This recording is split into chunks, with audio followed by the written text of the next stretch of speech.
যে খবরের দিকে নজর রাখবো, দলনেত্রীর কড়া বার্তার পরেও অনড় সোমনাথ শ্যাম। তিনি বলেছেন যে নাম না করে আবারও অর্জুন সিংকে তোপ দেখেছেন সোমনাথ শ্যাম। বলেছেন, আমি যদি ভুল করি দল আমাকে জানাক, এমনটাই তিনি বলেন। এবং তিনি বলেন যে দলের লোকজন খুন হবে অথচ মঞ্চে বলা যাবে না, সেই প্রশ্নও কিন্তু করেছেন সোমনাথ শ্যাম।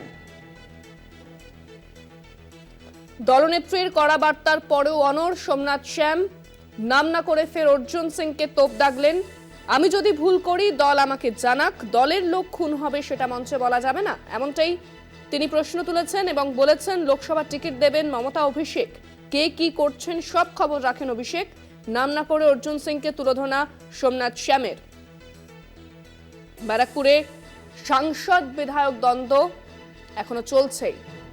যে সাংসদ বিধায়ক দ্বন্দ্ব শুরু হয়েছিল, মন্তব্য পাল্টা মন্তব্য দেখা যাচ্ছিল ব্যারাকপুরে, সেই দ্বন্দ্ব কিন্তু এখন অব্যাহত। কি বলেছেন সোমনাথ শ্যাম, শোনাবো আপনাদের। করানোর চেষ্টা করেছেন সুব্রত বক্সী, বৈঠক হয়নি, এইটা কোথাও একটা দলের ভাব। আবার আপনারা বলছেন যে বৈঠক করানোর, আমার কাছে এই বৈঠকের কোনো রকম কোনো খবর ছিল না। দলের কোথাও ভাবমূর্তি নষ্ট একদম নয়। দলের ভাবমূর্তি দলের জায়গায় আছে। এই দল সবাই জানে যে এই বাংলার বুকে মমতা বন্দ্যোপাধ্যায় একমাত্র নেত্রী, যে বাংলাকে আগলে রেখেছে, বাংলাকে উন্নয়নের পথে নিয়ে গেছে। এটা সবাই বুঝতে পারছে, সবাই জানে। কথা বলছেন সে কথা সেই সুবোধ অধিকারী দিসপুরের বিধায়ক সেই কথাই বলছে, যেটা সত্যি সেটাই বলছে। কোথাও দেখা দলের বলছেন যে যদি ঝান্ডা সরে যায় তাহলে বুঝে নেব। আমি পালওয়ান নই, আমি দলের একনিষ্ঠ কর্মী। আমি এসব বুক খুলে বোতাম খুলে পালওয়ানগিরি করতে আসিনি। আমার মাথার উপর থেকে যদি দলের ঝান্ডা সরে যায়, আমি কেউ নই, আমি কোনো কেউ কাটা নই। মুখ্যমন্ত্রী চাকলাতে একটা মেসেজ দিয়েছিলেন যে কোনো রকম দলীয় এমন কিছু করা যাবে না যা গোষ্ঠীকণ্ডলে পরিণত হবে, নিয়ম শৃঙ্খলা মানতে হবে। আমি এমন কিছু করছি না।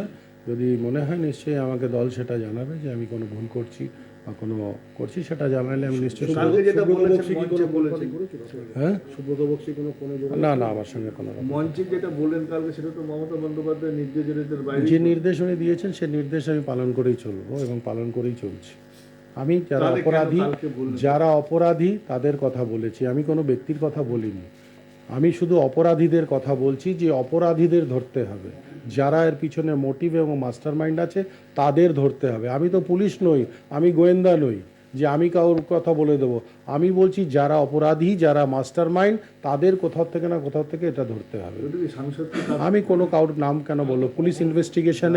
পুলিশ ইনভেস্টিগেশন কোথাও না কোথাও খারাপ হবে বলে আমি কোনো নাম বা কিছু বলবো না। পবন সিং এর নাম কাল বলেছেন। পবন সিং আমাদের সিবিআই তথ্যে যে কেস হয়েছিল পোস্ট ভায়োলেন্স, সেই ভায়োলেন্সে কোথাও না কোথাও আমার 13 জন কর্মী এখনও আটক রয়েছে সিবিআইয়ের কেসে, পোস্ট ভায়োলেন্সের কেসে। সেই কেসে অন্যতম সাক্ষী হচ্ছে বিজেপির বিধায়ক পবন সিং। না, এই মুহূর্তে আমার কাছে সেরকম কোনো ডাক নেই। কি খবর? আমার কাছে কোনো ডাকই নেই এই ধরনের কোনো। আপনি বললেন যে কলকাতাতে কোনো ডাক আছে, আমার কাছে কলকাতার কোনো ডাক নেই। ডাকলে তো আমি দলের একনিষ্ঠ কর্মী এবং সৈনিক, আমি তো দৌড়ে চলে যাব। আমার কাছে কোনো ডাক নেই। গতকাল প্রতিষ্ঠা দিবসে কালকে কথা আপনি অনেক সাংসদের নাম না করে অনেক কথা বলেছেন এবং বলেছেন টিকিট পাওয়া নিয়ে আমি আমার কোনো মঞ্চের থেকে বা কোনো জায়গা থেকে আমি কোনো রকম কথা বলিনি। টিকিট দেওয়ার মালিক হচ্ছে আমাদের নেত্রী মমতা বন্দ্যোপাধ্যায়, এবং তাকে কোনো রকম সাজেশন বা কিছু দেওয়ার জন্যে বা গাইডলাইন দেওয়ার জন্য সেটা হচ্ছে অভিষেক বন্দ্যোপাধ্যায়। উনি নিশ্চয়ই ভালো মন্দ যেটা বুঝবেন, সারা বাংলা জুড়ে উনি জনজোয়ার করে যেভাবে আমাদের পঞ্চায়েতের ক্যান্ডিডেট ঠিক করেছিলেন, ঠিক সেইভাবে উনি হয়তো ওনাকে পাঠাবেন। তাছাড়া ক্যান্ডিডেট করার আমরা কেউ মালিক নই। ব্যারাকপুরে তাহলে কি বলছেন আপনারা? আমরা এটা নিয়ে কোনো আলোচনা আমরা করতে পারবো না। এ বিষয়ে বিস্তারিত কথা বলবো, আমাদের সঙ্গে রয়েছেন আমাদের প্রতিনিধি সরাসরি শুভজিৎ সিং। শুভজিৎ, আমরা দেখছি যে যেভাবে সাংসদ এবং বিধায়ক দ্বন্দ্ব বেড়ে চলেছে, রাজ্য নেতৃত্ব তাদেরকেও হস্তক্ষেপ করতে হয়েছিল, তারপরেও কিন্তু দ্বন্দ্ব এখনো পর্যন্ত মেটেনি। কি বলছে এরপর নেতৃত্ব, তাদের কি বক্তব্য? দেখো, উচ্চ নেতৃত্বের তরফ থেকে বারবার লাগাতার কথা বলা হয়েছে সাংসদ অর্জুন সিং এর সঙ্গে। অর্জুন সিংকে বলার পরে অর্জুন সিং কিন্তু একদমই মুখে কুলু পেটেছেন, কিন্তু বিধায়ক রয়েছে, বিধায়কেই সোমনাথ শ্যাম এখনো পর্যন্ত নিজের জায়গা থেকে এখনো পর্যন্ত সরে আসেনি। লাগাতার কখনো একটু দলের কর্মসূচি, কখনো বা ব্যক্তিগত জায়গা থেকে কিন্তু বারবার সাংসদকে আক্রমণ করে যাচ্ছেন। তুমি জানো, বেশ কিছুদিন আগে, অর্থাৎ আজ থেকে প্রায় এক সপ্তাহ আগে নওপাড়া থানার অধীনে দুজন ব্যক্তিকে গ্রেপ্তার করা হয়। এক তৃণমূল কাউন্সিলর স্বামীকে খুনের পরিকল্পনা করেছিল তারা।